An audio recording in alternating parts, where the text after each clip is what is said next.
Il y a 10 ans, le 7 mars 2016, SOS Méditerranée réalisait son premier sauvetage en mer. C'était avec l'Aquarius, un navire ambulance, tout comme l'Ocean Viking. Bonsoir François Thomas. Bonsoir. Vous êtes président de SOS Méditerranée, qui est donc une association. Depuis 7 ans, donc vous présidez SOS Méditerranée. Alors, depuis sa création, votre association a sauvé 43 078 personnes. Donc voilà, ce sont vos chiffres. Ce n'est pas fini, on va y revenir. Mais d'abord, un mot à cette actualité, à cette guerre au Moyen-Orient. Le chancelier allemand dit qu'il redoute des vagues migratoires parce qu'il y a des violences. Est-ce que vous le redoutez, vous aussi ? L'Organisme des Nations Unies a alerté également sur une possibilité. Vous savez, toutes ces personnes qui traversent la Méditerranée, qui traversent des frontières au péril de leur vie, c'est parce qu'elles n'ont plus le choix. Que ferions-nous à leur place ? C'est ce qu'on constate. Aujourd'hui, notre bateau ambulance, l'Ocean Viking, est en mer. Il a secouru 100 personnes. Vendredi ? C'était sa date de vendredi. Voilà.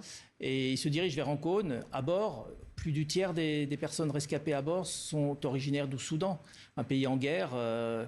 Il y a des personnes originaires d'Érythrée aussi, un pays très difficile. Il y a une personne qui vient d'Afghanistan.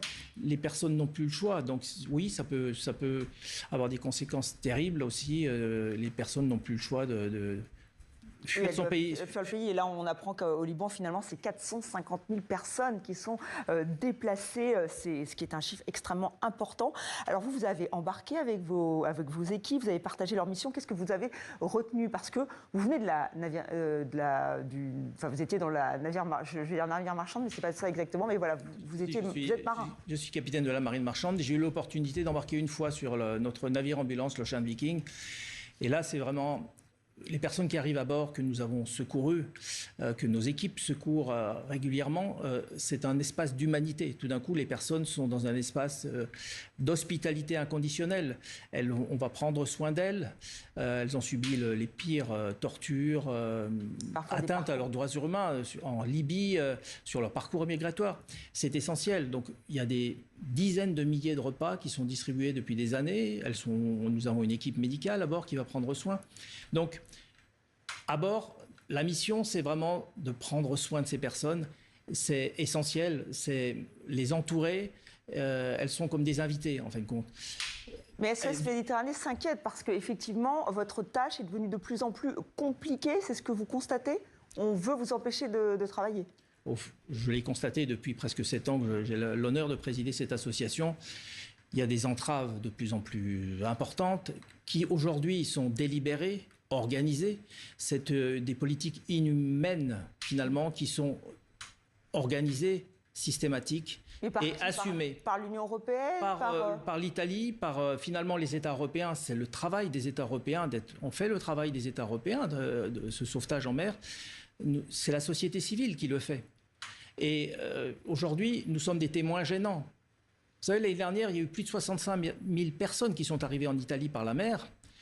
Notre navire, l'Ocean Viking, ça représente 2% de ces arrivées.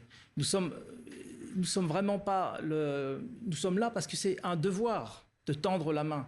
J'aurais jamais imaginé, en tant que capitaine de la marine marchande, que ce devoir de tendre la main, de répondre à un appel de détresse soit remis en cause. Donc pour vous, aujourd'hui, qu'est-ce qu'il faudrait ? Il faudrait changer ces politiques migratoires ? Est-ce que vous en appelez effectivement à Bruxelles, à la société civile qui, on le voit, se crispe sur ces questions ? Alors déjà, que les politiques soient pas des politiques inhumaines, que l'humanité, la dignité des personnes, la sauvegarde de la vie humaine en mer soit au centre des politiques. Et puis par rapport à ces traversées, bien sûr qu'il faudrait que l'Europe, les États européens qui en ont les moyens, mettre en place une flotte de sauvetage conséquente. Parce que nous sommes vraiment très petits, les quelques navires d'ONG. Nous faisons ce que nous pouvons face à de nombreuses entraves. Et nous avons vraiment besoin d'aide. Est-ce que vous perdez un peu espoir dans les politiques, dans l'être humain au bout de 7 ans ? Non, parce que je suis entouré de personnes absolument formidables.